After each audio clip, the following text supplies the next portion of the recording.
Assalamualaikum warahmatullahi wabarakatuh. Baik, bismillahirrahmanirrahim. Selamat pagi dan salam sejahtera untuk kita semuanya. Semoga kita semua yang hadir hari ini senantiasa diberikan kesehatan dan keselamatan baik dimanapun kita berada. Puji syukur kehadirat Allah Subhanahu wa Ta'ala, yang dimana dengan rahmat dan karunia-Nya kita dapat berkumpul untuk menonton video ini. Sebelumnya, saya sangat berterima kasih kepada teman-teman sekalian, terutama teman satu kelompok dengan saya, karena sudah memberikan kesempatan dan kepercayaan untuk sekian kalinya, yang dimana saya itu ditunjuk menjadi moderator untuk memimpin jalannya acara presentasi pada hari ini. Dalam rangka menayangkan tugas hasil presentasi kami dengan materi evaluasi tindak lanjut program layanan BK di SMP, SMA, dan di SMK. Oke, sebelum masuk ke materi pertama, ada baiknya kita membaca doa menurut kepercayaan dan agama masing-masing. Baik teman-teman, berdoa mulai.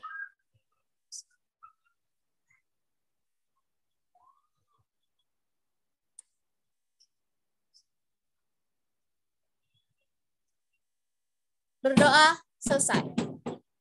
Oke, perkenalkan, nama saya Maisara, saya atas nama Maisara, selaku moderator izin mewakili kelompok 10 dalam memperkenalkan kelompok kami pada hari ini. Oke, kami dari kelompok 10 yang beranggotakan 3 orang, yaitu dengan saya sendiri, saya atas nama Maisara, kemudian ada Muhammad Ilham Habibi, dan terakhir ada Naila Sabita.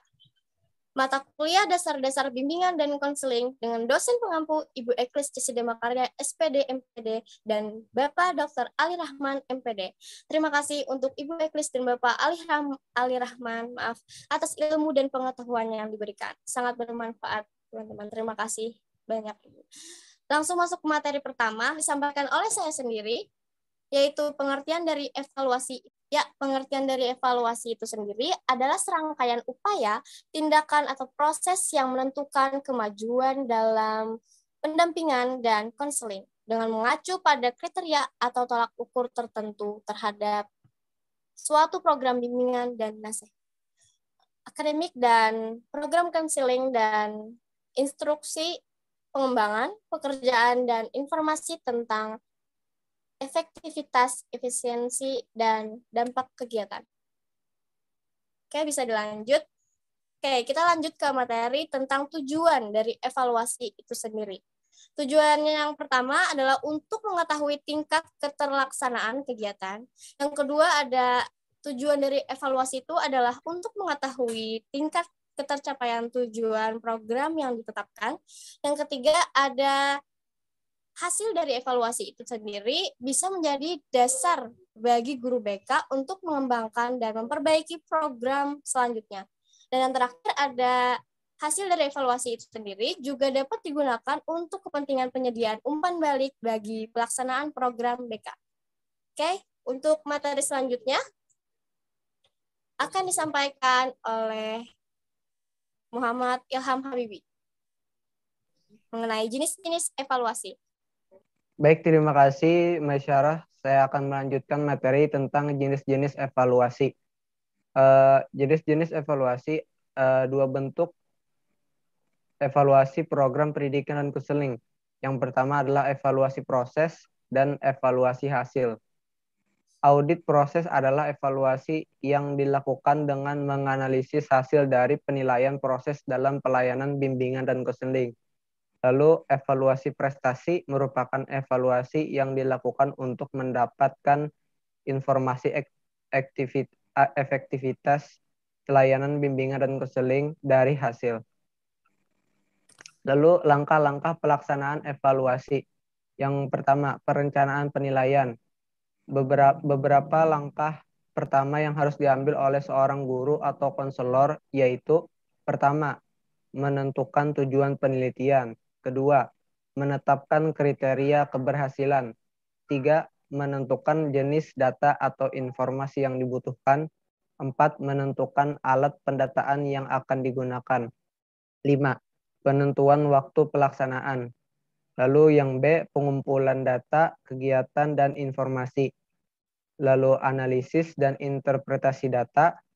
Selanjutnya pengambilan keputusan dan rekomendasi. Lalu kriteria keberhasilan program. Pengertian laporan. Laporan pada hakikatnya merupakan kegiatan yang merangkum semua hasil yang diperoleh dalam evaluasi, proses, dan hasil dalam bentuk laporan yang dapat menginformasikan semua pemangku kepentingan tentang keberhasilan dan kekurangan program, orientasi, dan konsultan yang dipimpin. Tujuan laporan.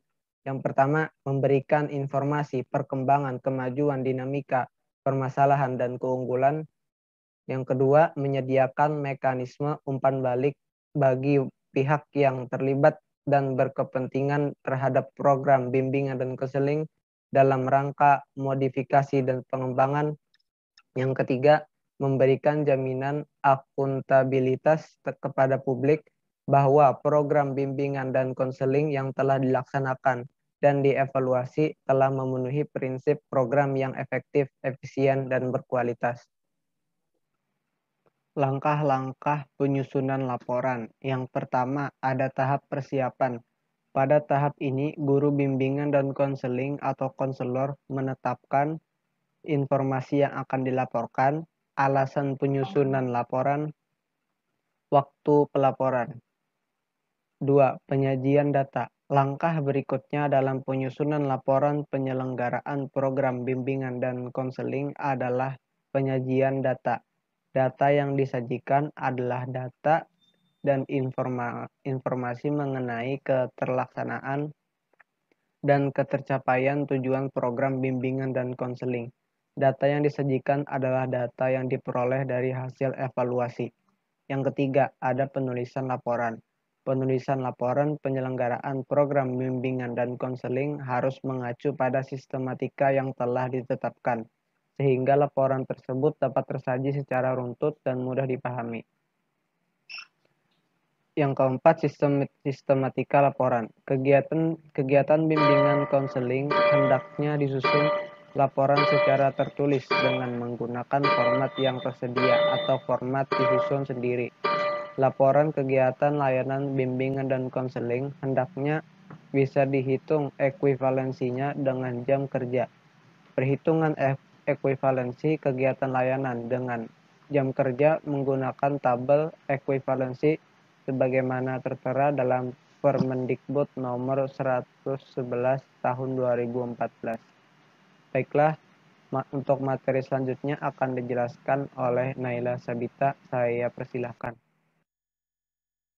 Baik, terima kasih Ilham. Materi selanjutnya itu tentang pengertian tindak lanjut. Istilah tindak lanjut dalam evaluasi program bimbingan dan konseling dapat diklasifikasi menjadi dua, yaitu tindak lanjut sebagai bagian utuh dari pelaksanaan layanan bimbingan dan konseling, dan tindak lanjut sebagai tahap akhir dari kegiatan evaluasi. Istilah tindak lanjut dalam pelaksanaan layanan dapat dimunculkan sebagai bentuk respon cepat terhadap refleksi yang dilakukan oleh guru bimbingan dan konseling atau konselor atas permasalahan-permasalahan yang teridentifikasi selama proses pemberian layanan. Adapun tindak lanjut yang akan diuraikan pada bagian ini adalah tindak lanjut sebagai bagian dari evaluasi program bimbingan dan konseling. Tujuan tindak lanjut. Kegiatan tindak lanjut dilakukan berdasarkan tentuan diperoleh dalam evaluasi program bimbingan dan konseling. Tindak lanjut tersebut dipergunakan oleh guru bimbingan dan konseling atau konselor untuk tujuan yang pertama, memperbaiki hal-hal yang masih lemah, kurang tepat, atau kurang relevan dengan tujuan yang akan dicapai. Lalu yang kedua adalah mengembangkan program dengan menambah atau merubah beberapa hal yang dapat meningkatkan kualitas pelayanan atau efektivitas program. Lalu langkah-langkah tindak lanjut. Kegiatan tindak lanjut dapat dilakukan melalui langkah-langkah berikut ini, yaitu menentukan aspek-aspek perbaikan atau peningkatan yang akan dilakukan. Perbaikan dan peningkatan sangat tergantung pada hasil evaluasi. Aspek-aspek yang dimaksud dapat mencakup perbaikan atau pengembangan terhadap standar perkembangan peserta didik atau konseling, perbaikan atau pengembangan layanan-layanan yang diberikan, dan perbaikan atau pengembangan isi materi dari layanan bimbingan dan konseling. Lalu yang kedua, menyusun ulang desain program secara umum atau layanan bimbingan dan konseling tertentu dalam rangka perbaikan atau pengembangan. Penyusunan ulang ini dapat dilakukan seperti ketika merencanakan program bimbingan dan konseling. Lalu yang terakhir, melaksanakan kegiatan tindak lanjut sesuai dengan aspek-aspek yang akan diperbaiki atau dikembangkan dan alokasi waktu yang telah ditentukan. Tindak lanjut yang dilakukan juga perlu memperhatikan pihak-pihak yang akan dilibatkan. Keterlibatan pihak lain dapat memberikan jaminan kepercayaan yang tinggi bagi guru bimbingan dan konseling atau konselor bahwa program dan kegiatan layanan yang dilakukan telah dapat berfungsi sebagaimana mestinya. Baiklah, sekian terima kasih. Saya kembalikan kepada moderator. Oke, terima kasih Kak Naila dan Kak Ilham atas penjelasan materinya. Nah, di sini saya akan menyimpulkan sedikit dari materi yang kita bahas hari ini tadi. Nah, dalam menentukan aspek-aspek perbaikan atau peningkatan yang akan dilakukan, perlu dilakukan kegiatan tindak lanjut sesuai dengan aspek-aspek yang akan diperbaiki atau dikembangkan dan alokasi waktu yang telah ditentukan. Tindak lanjut yang dilakukan juga perlu memperhatikan pihak-pihak yang akan dilibatkan. Keterlibatan pihak lain dapat memberikan jaminan kepercayaan yang tinggi bagi guru bimbingan dan konseling atau konselor, bahwa program dan kegiatan layanan yang dilakukan telah dapat berfungsi sebagaimana mestinya. Oke, baik teman-teman, demikian berakhirlah sesi presentasi kami pada hari ini. Mudah-mudahan bisa menjadi ajang silaturahmi bagi kita semua. Amin, amin, ya rabbal alamin. Dan tentunya semoga teman-teman sekalian dapat memahami materi hari ini dalam rangka menambah ilmu dan pengetahuan tentunya. Oke, saya selaku moderator atas nama Maisarah, mewakili teman-teman semuanya dari kelompok 10, kami memohon maaf yang sebesar-besarnya apabila terdapat tutur kata dan tindakan yang kurang berkenan. Terima kasih atas perhatiannya. Wassalamualaikum warahmatullahi wabarakatuh.